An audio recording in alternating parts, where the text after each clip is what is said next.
Si no puedes imbuir tu arma, no te preocupes. En esta guía veremos dos cosas muy interesantes. La primera es la explicación básica de cómo imbuir tu arma con un efecto, ya sea con un encantamiento o hechicería, y para cualquier clase. La segunda es que durante el vídeo os dejaré el regalito para saber dónde localizar la famosa Blood Flame, o también llamada hoja de hemofuego, un encantamiento que usaré de ejemplo en este vídeo. Bienvenido gente, espero que estéis muy bien porque os voy a explicar los pasos más sencillos para poder usar estos poderes sobre tus armas. Repito, indicando lo básico. Para ello hablaremos de varios datos a tener en cuenta. Y no preocuparos porque, como os dije, puede ser cualquier clase. En mi caso, en realidad es un samurái. Y ahora sí que sí, ¡vamos al lío! Comencemos por las nociones básicas. Hay dos formas principales de imbuir un arma, usando un hechizo o encantamiento. En ambos casos necesitaremos algún objeto o arma como catalizador. En el caso de hechizar, yo uso este simple bastón de meteorito, localizado en un cadáver en las ruinas de la Rúa de los Sabios.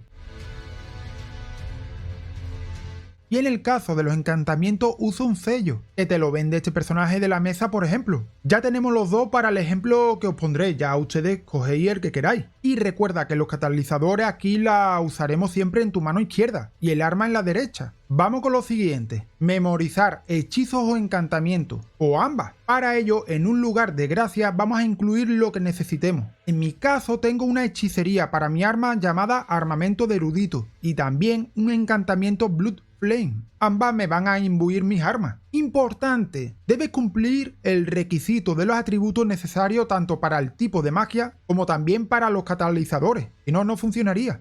Y no te olvides de tener la mente necesaria para usarlo. Y ahora viene la pregunta, ¿por qué no puedes imbuir tu arma? En este caso, y aquí viene lo importante, es saber qué tipo de escalado vais a usar. Quiero que entendáis una frase. No puedes imbuir con magia una espada que ya posea magia. Os lo explico usando la misma arma Uchigatana varias veces y cambiando sus atributos. Recuerda que la Uchi comienza escalando por fuerza y destreza. Partiendo de aquí, fijaros, por ejemplo, en este caso añado a la Uchi una ceniza que otorga el escalado del atributo arcano. Fijaros que no puedo imbuir el arma, ni con uno ni con otro, ya que he añadido arcano que es considerado como parte de magia entre otras cosas. Vamos a cambiarle la ceniza, y ahora añadimos inteligencia. Tampoco, como veis.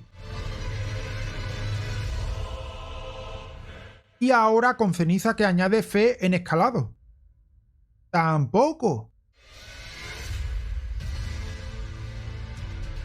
Y esto es debido a que si el arma ya posee el escalado de una magia, ya sea inteligencia, fe, arcano, no podrá imbuirse con magia. Esto le ocurre igualmente a las armas que ya escalan con alguno de estos atributos, como por ejemplo el velo lunar, tampoco podría. Si has llegado hasta aquí en el vídeo os diré dónde se encuentra este encantamiento de arma Blood Flame. Es muy sencillo. Desde esta iglesia marcamos un punto un poco más al norte, como veis. Tan solo avanzad y encontraréis un escarabajo con una de esas bolas. Tan fácil como matarlo y listo, ya es vuestra.